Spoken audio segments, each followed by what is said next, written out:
এতদিন কীর্তন শুনছেন আপনারা, বহুদিন কীর্তন শুনছেন, কিন্তু কীর্তনের আগে গৌর চন্দ্রিকা করতে হয়, সবাই করে, কিন্তু কৃষ্ণ গৌর হলো কেন, এটাই কিন্তু আমরা অনেক সময় শুনি না।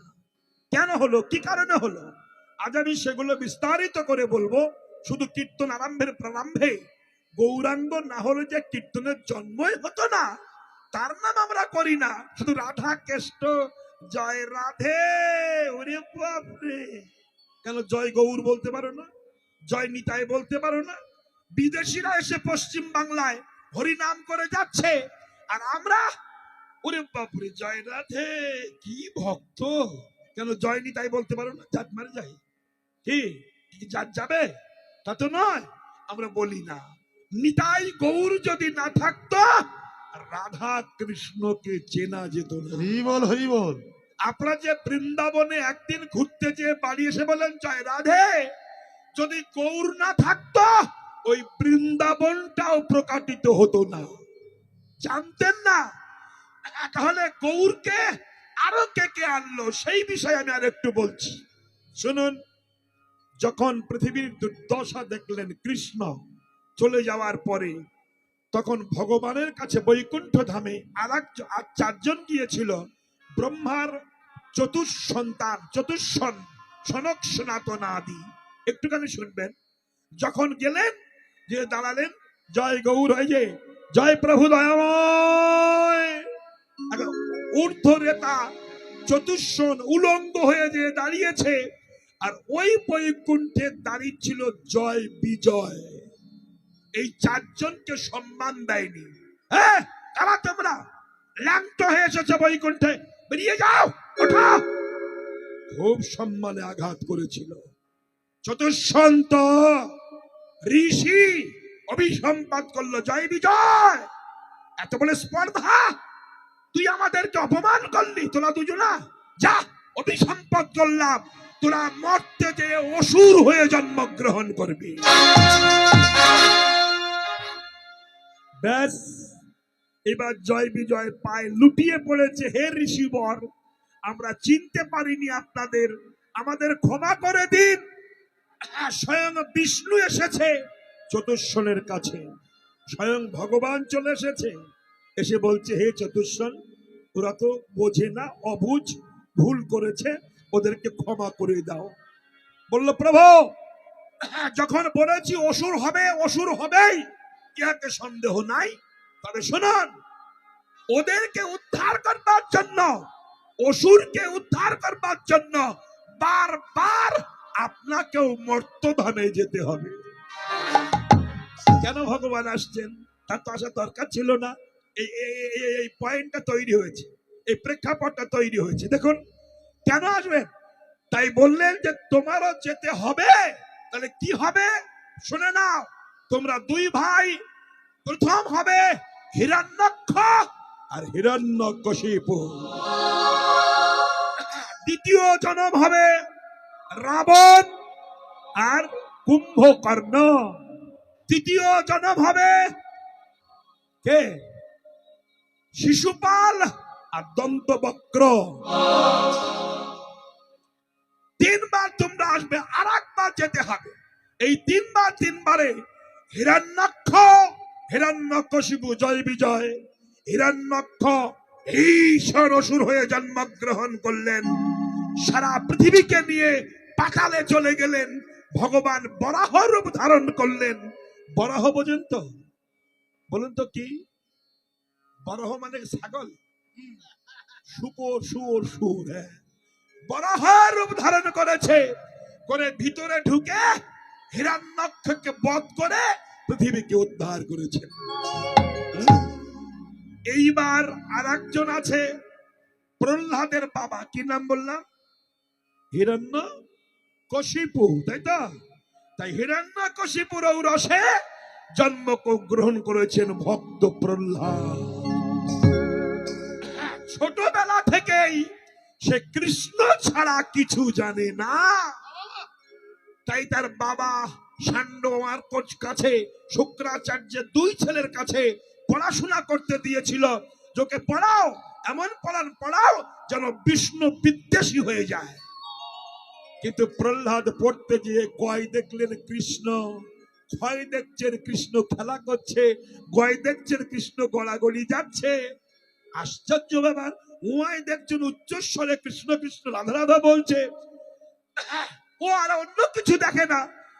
হিরণ্যকশিপু প্রহ্লাদকে উরু দেশে বসিয়েছে, বসিয়ে বলছে, বাবা বলো তো পড়াশোনা করে কি শিখলে? ভালো করে শুনবেন, যার হয় তার নয়তে হয়, যার হয় না তার কি 90 তো হয় না। যারে বোঝে, যে বোঝে না তারে ঠ্যাঙালেও বোঝে না। কি বুড়ি, একটা বুড়ি প্রাইমারি স্কুলে ছাগল বাঁধতে গেছে। কি বাঁধতে গেছে? ছাগল। ফোঁটা যখন মারছে তখন স্কুলের মাস্টারমশাই ছাত্রদের বলছে, ছাগলের দল, কত ছাগল পিটিয়ে মানুষ করলাম, হ্যাঁ তোরা কি কত ছাগল আমি মানুষ করেছি জানিস? বুড়ির কানে গেছে যে ছাগল মানুষ করে বেড়াচ্ছে। তখন সেই ছাগল নিয়ে বুড়ি স্কুলে গেছে। মাস্টারমশাই, ও মাস্টারমশাই, কি ব্যাপার? বাবা এই ছাগল আমার জ্বালিয়ে খাচ্ছে, দুবেলা দড়ি ছিঁড়ে লোকের ফসল খায়, আমার অনেক গালাগালি দেয়, এর একটু তুমি মানুষ করে দাও। বলেন দেখি, বেশ ভালো চেহারা, খাসি তো, মাস্টার খাসি ও ভালোবাসি বলে রেখে দিয়েছে। যাও, কদিন পরে আসবে? মাস 6 পরে এসো, তোমার ছাগল মানুষ করে দেবো। 3 মাসের মধ্যে কেটে খেয়ে তার জমির বাড়ি দিয়েছে। 6 মাস পরে যে বলছে, ও মাস্টার আমার সে ছাগল মানুষ এখনো হয়নি। আরে বলো, তুমি তো লেট করে এসেছো, তোমার ছাগল মানুষ হয়ে হাইকোর্টে জজ হয়ে গেছে, জজ। ও তখন সেই খোটা দড়ি আর কাঁচি, যে কাঁচি দিয়ে ঘাস কেটে খাওয়া, ওই কাঁচি আর দড়ি নিয়ে হাইকোর্টে উপস্থিত হয়েছে, দাঁড়িয়েছে। তো প্রহরীরা বলছে, বুড়ি হ্যাঁ হ্যাঁ। এখন ম্যাজিস্ট্রেট যে, সে ভাবছে বৃদ্ধা মা হয়তো কিছু বলতে এসেছে, এই ছেড়ে দাও ওনাকে। গেছে, ঠিক ম্যাজিস্ট্রেটের সামনে দিয়ে বলছে, ছাগল রে, ও ছাগল মনে আছে? এই দেখ তোর দড়ি, এই সেই কাঁচি যা দিয়ে ঘাস কেটে তোর খাওয়াতাম, ওরে ছাগল রে। ম্যাজিস্ট্রেট মাথায় আগুন ধরেছে, ছাগল ছাগল করে গেল, ওর খাসি ওরকম মাথা নাড়া দিত। তখন বুড়ি বলছে, তুই ছাগল থেকে মানুষ হয়েছিস বটে, কিন্তু মাথা নাড়ার দোষ তোর এখনো যায়নি। স্বভাব জীবনে যাবে না গো, স্বভাব বড় খারাপ জিনিস। মাগো শোনো, হিরণ্যকশিপুর স্বভাব ছিল কৃষ্ণ বিদ্বেষী, আর তার ঔরসের সন্তান কৃষ্ণমুখী হয়েছে। তখন জিজ্ঞাসা করছে, বাবা প্রহ্লাদ বলো তো তুমি কি শিখে এসেছো? প্রহ্লাদ তখন বলছে, বাবা আমি দেখলাম নববিধা ভক্তি ছাড়া পৃথিবীতে আর কিছু নাই। শ্রবণং কীর্তনং বিষ্ণু সারানং পদসেবানং অশ্বলং দাস্যং সক্ম আত্মনিবেদনম। বলছে একমাত্র এই জগতে সেই হলো মানুষ যে এই দেহটা গোবিন্দ চরণে অর্পণ করে হা নিশি হা গোবিন্দ গোবিন্দ বলে কাঁদে। দূর করে কোল থেকে ছুঁড়ে ফেলে দেবে, অপদার্থ, তোকে পড়াতে দিয়েছি, তুই কৃষ্ণ কৃষ্ণ দেখছিস। ভীষণ ভাবে নির্যাতন। বাবা তুমি কি মনে করছো এই যে অট্টালিকা, আস্তে আস্তে আস্তে আস্তে আস্তে, আমরা অনেক বাড়ি গান করতে যাই, অনেক অনেক ভিআইপি বাড়ি জায়গা হয়, ঘরে এসি আছে, পায়খানা ঘরে এসি আছে, আমার নিজের দেখা। এ আশ্চর্য ব্যাপার, বাড়ির রাশিয়ান কুকুর 2-3টি আছে, কিন্তু ঠাকুর ঘর আমি খুঁজে পাই না। সত্যি বলছি, ঠাকুর ঘর নাই, কুকুর আছে, তার বউ আবার নাইটি পরে কুকুর কোলে নিয়ে কুত্তার মা করে ঘুরে ঘুরে বেড়ায়, কিন্তু ঠাকুর ঘর আমরা দেখি না। তো বাবা যতই অট্টালিকা বাড়ি ঘর করো, যত টাকা ব্যাংক ব্যালেন্স করো, সব ফেলে রেখে একদিন চলে যেতে হবে। প্রহ্লাদ বলছে, বাবা হে পিতাশ্রী, তুমি একটু ভাবো, তুমি কার বিদ্বেষী হয়েছো? বলো তো তোমার এই দেহটা কোন কারিগরে তৈরি করেছে প্রহ্লাদ? কথাগুলো বুঝতে পারছেন? আপনারা বলুন, যদি ঠোঁট না দিত ভগবান, আপনি লিপস্টিক মাখতেন কোথায়? বলুন। শুধু ভাববেন মনে মনে, যদি নখ না দিত নেল পালিশ পরতেন কোথায়? যদি চুল না দিত শিং বার করতেন কি করে? আবার এখন তো চুল বেচে খাচ্ছেন। খাচ্ছেন না? ভুল বললাম? মহাভারতে আছে যে মেয়ে ছেলে চুল বেচে খায় তার চরিত্র বিক্রি হয়ে যায়, জানো? ছি ছি, আর কত নিচে নামবে তোমরা? আগামী জন্মে টাক হয়ে জন্মাবে, টাক। সে যদি চুল না দিত, চুল আজকে আবার কোটোর মধ্যে তলা করে রাখে, সেই মিনসে কবে আসবে? তাকে দেব, সে প্লাস্টিকে ছড়িয়ে দেবে, আমার গোষ্ঠী উদ্ধার হবে। কি সর্বনাশ দেশে হলো গো! চুল বেচে কেউ খায়? ছি ছি ছি ছি ছি, তাও হচ্ছে দেশে। আস্তে দেখো না কি সর্বনাশ! যদি দাঁত না দিত মুরগির ঠ্যাং চিবাতে কি করে? এগুলো ভাবো? ভাবো না। ভাবলে ভগবানের নাম করতে। এখন বেশ ঠোঁটে প্লাস্টিক দিয়ে লিপস্টিক লিপস্টিক লিপস্টিক। বৌমা বৌমা বউ ভাতে যাবে, কোথায় যাবে বললাম? বউ ভাতে। ড্রেসিং টেবিলের সামনে বসে বৌমা চোখের মধ্যে কি একটা, এই চোখের এই গর্তের মধ্যে কি একটা দেয় না? কি দেয় জানো? আইলানা আইলানা আইলানা দিয়েছি। দাঁড়াও, মুখে অভ্র দিয়েছে, দারুণ কায়দা করে সেজেছে, চুল আছড়েছে সুন্দর করে, ভালো করে করে। এইবার ঠোঁটে কি একটা, শাশুড়ি জানলা দিয়ে দেখছে বৌমা চলে গেলেই আমি সাজব। তখন দেখলো শাশুড়ি সব ভালো করে সেজে কি একটা নিচের দিকে খোঁচা দিলে এরকম উঁচু হয়ে উঠলো। ওরে কি বলে? এরকম দিলে এরকম হয়ে ওঠে। লিপস্টিক ওই মাল বৌমা দিয়েছে, দিয়ে শাশুড়ি ভাবছে আমু এরকম দিয়ে। শাশুড়ির বয়স তখন ৮০-৮৫, একটাও দাঁত নাই। ও বুড়োরে দেখাবে, কি চিন্তা করবে? বুড়ো বয়সে হুড়ো মারবে। এই তা যেই বৌমা চলে গেছে, শাশুড়ি যে ড্রেসিং টেবিলে বসেছে, চুল টুল আঁচড়েছে, সুন্দর করে সেজেছে, এইবার সেই মাল ওই যে ও ব্যাগে হাত দিয়ে যেই খুঁজতে গেছে, ওর পাশে ফেবিকুইক আঠা ছিল। ফেব্রিকুইক না ফেবিকুইক, ফেবিকুইক কুইক কুইক আঠা ছিল। খুব তাড়াতাড়ি ওই মাল ঠোঁটে দিয়েছে, বেশি করে দিয়েছে। দিয়ে বৌমা তেমন করছিল না, ওইরকম দিয়ে বেঁধে গেছে। না সরে না। তাহলে বলুন, হ্যাঁ ঠোঁটটা ছিল বলে সে লিপস্টিক মেখেছে। তাহলে ভগবান কি সুন্দর করে সাজিয়েছে। প্রহ্লাদ বলছে, বাবা যদি সে দেহটা না সাজিয়ে দিত, তুমি কি করে বিষ্ণু বিদ্বেষী হতে? এই দেহর কারিগরটা কে? কে তোমার দৃষ্টি শক্তি দিয়েছে? কে তোমার শ্রুতি শক্তি দিয়েছে? কে তোমার স্মৃতি শক্তি দিয়েছে? কে তোমার চলন শক্তি? একটুখানি বাচ্চা শেখাচ্ছে বাবাকে। এই জন্য যার হয় তার ৯তে হয়, যার হয় না তার ৯০।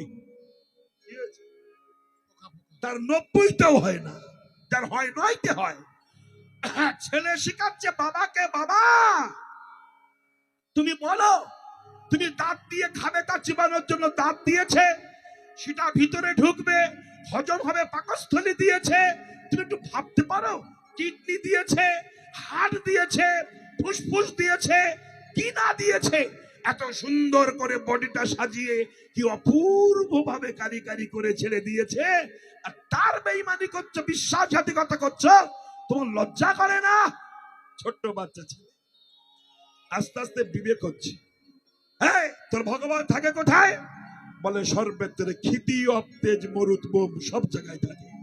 স্তম্ভের মধ্যে আছে, পদাঘাত করেছে, লাঠি মেরেছে। অহংকারী তো যেই লাঠি মারল, আর ভগবান নৃসিংহ রূপ ধারণ করে হুঙ্কার দিতে দিতে বহির প্রকাশ হয়ে হিরণ্যকশিপুকে ব্যাস উরুদেশে ফেলে হৃদয় বিদীর্ণ করে তাকে খণ্ড বিখণ্ড করে সর্বস্ব ধ্বংস করে দিয়ে প্রাণ নাশ করলো। স্বর্গ হতে পুষ্প বৃষ্টি হচ্ছে, দেবীগণ উলধ্বনি করছেন, ভক্তগণ হরিধ্বনি করছেন, অপূর্ব লীলা হচ্ছে। শেষ হয়ে গেল, দুই ভাই শেষ। এইবার ত্রেতা যুগে রাবণ আর কুম্ভকর্ণ, তাই তো? রাবণ কাকে হরণ করেছিল বলুন তো? রাবণ সীতাকে হরণ করেছিল। শুনে নেন, শুধু প্রসাদ খাবো প্রসাদ দেবো করলে হবে না। আমরা খাবো খাবো খাবো খাবো করতে করতে মরে গেলাম, কি হবে খেয়ে? কত তো খেয়েছি, খেয়ে কি করলেন জীবনে? কি পেয়েছেন জীবনে খেয়ে? আমি কীর্তন দিচ্ছি, প্রসাদ দেবো প্রসাদ দেবো, ওই প্রসাদ খাবে আর দূর হয়ে চলে যাবে। খাওয়া হয়ে গেলে হিন্দুরা থাকে নাকি? হিন্দু থাকে যতক্ষণ খাওয়া না দেওয়া হয়, ততক্ষণ তাকে খাওয়া পেলেই হিন্দু চলে যাবে, থাকবে না। আমি দিয়ে দেখুন, আমি চ্যালেঞ্জ করছি, এটা দুনিয়া। হিন্দু জাতি ধর্ম মানে না, বিশেষ করে পশ্চিম বাংলার হিন্দুরা অধিকাংশ এরা ঈশ্বর বিশ্বাস করে না। যেখানে খাওয়া পায় দলে দলে যায়, খাওয়া হয়ে গেলে ব্যাস আর থাকবে না। তাহলে যে খাওয়াচ্ছে তার নাম শুনবো না নাকি? এখন যদি গলায় ক্যান্সার দিয়ে দেয় আর কি খাওয়া যাবে? তাহলে বুঝতে হবে না, ভগবানের নামকে ত্যাগ করে আমরা খাবো না, প্রতিজ্ঞা আমাদের। তাহলে হরণ করেছিল কাকে? সীতাকে। সীতাকে, সীতা কি রামের বউ? কাদের শোনাচ্ছি আমি? সদ্য বেটা ছেলে বাবারা কোথায় বসে আছেন? আপাতত মায়েরা সামনে বসেছেন, আমার কথাটা দূর করে শুনবেন। বলুন তো, সীতা কি রামের বউ ছিল? না। কেন? সীতার জন্মই হয়নি। যান রামায়ণটা পড়ুন, সীতার জন্মই হয়নি। জনক রাজা নাঙল চষতে চষতে মাটির মধ্যে পেয়েছিল সীতাকে। মাটির মধ্যে কোনো বাচ্চা জন্মায় নাকি? এ শুনেছেন নাকি? বিজ্ঞান বলে কোন মায়ের গর্ভ ছাড়া। তার মানেটা কি? সীতার জন্মই হয়নি, সীতা বলতে কেউ ছিলই না। তাহলে সীতাটাকে ভক্তি স্বরূপিণী, এটা সবার মধ্যে আছে। ভক্তি না থাকলে ভগবান পাওয়া যায় না, সীতা না থাকলে রামকে পাওয়া যায় না। তাই রাবণ জানতো ভক্তিরূপ সীতাকে হরণ করে আনলে তাহলে ভক্তির টানে টানে ভগবান আমার কাছে আসতে বাধ্য। হরিবল হরিবল। ভক্তি ছাড়া ভগবান পাওয়া যায়? একজন সিদ্ধ পুরুষ যা বলতো তাই খেটে যেত। যদি বলতো তোর বাচ্চা হবে হতো, তোর চাকরি হবে হতো, তোর ক্যান্সার ভালো হবে হতো। একটা ছেলে যে বলছে আপনি যা বলেন তা তো খাটে, তা আমার মাথা হাত দিয়ে বলুন তো আমার জন্য একটা বাচ্চা হয়। তা মাথা হাত দিয়ে তথাস্তু তোর বাচ্চা হবে, আশীর্বাদ করেছে। 1 বছর পরে এসেছে, বলছে মহারাজ আশীর্বাদ করলেন, বাচ্চা তো হলো না। মহারাজ বলছে আমি যা বলি তাই খাটে, তোর হলো না কেন? আর একবার দি, ডবল করে দিয়েছে। আর একবার দিয়েছে, যা বাচ্চা হবে। দুবারে মাথায় এসে বলছে মহারাজ কই হলো না তো। মহারাজ বলছে আমি যদি বলি আম গাছে জাম হবে তাই হয়, আর তোর বাচ্চা হবে না মানে? আর একবার দি, না দেব না। বেশ, আর একবার দিয়েছে। 3 বছরের মাথায় বলছে মহারাজ কই বাচ্চা তো হলো না। মহারাজ বলছে বাচ্চা তো হওয়ার কথা, হলো না কেন? নিশ্চয়ই কোনো ব্যাপার আছে, তোর বউকে ডেকে নিয়ে আয় তো। বলছে মহারাজ আমি এখনো বিয়ে করিনি। তাহলে বাচ্চা হবে কি করে? তাহলে বিবাহ না করলে বাচ্চা যেমন হয় না, তেমনি ভক্তি না থাকলে ভগবান পাওয়া যায় না। তাই ভক্তি সীতাকে হরণ করেছিলেন ভগবান রামচন্দ্র। রাবণকে হত্যা করেছিল, কুম্ভকর্ণকে হত্যা করেছিল, তারপরে শিশুপালকে হত্যা করলো, দন্তবক্রকে হত্যা করলো। এইবার বললেন চতুষ্ষণ প্রভু তোমার আর একবার আসতে হবে। কবে? কলি যুগে যখন জগায় মাধায় চাপাল গোপাল তৈরি হবে, তারা হরিনামকে ঘৃণা করবে, সেই তোমার সময় গৌর হয়ে নবদ্বীপে এসে মধুমাকা হরিনাম দিয়ে কলিহত চিত্ত উদ্ধার করবে। সেই কথা ছিল, তাই কৃষ্ণ গৌর হলো, প্রেমানন্দে হরি বল বলল, সেই গৌরাঙ্গ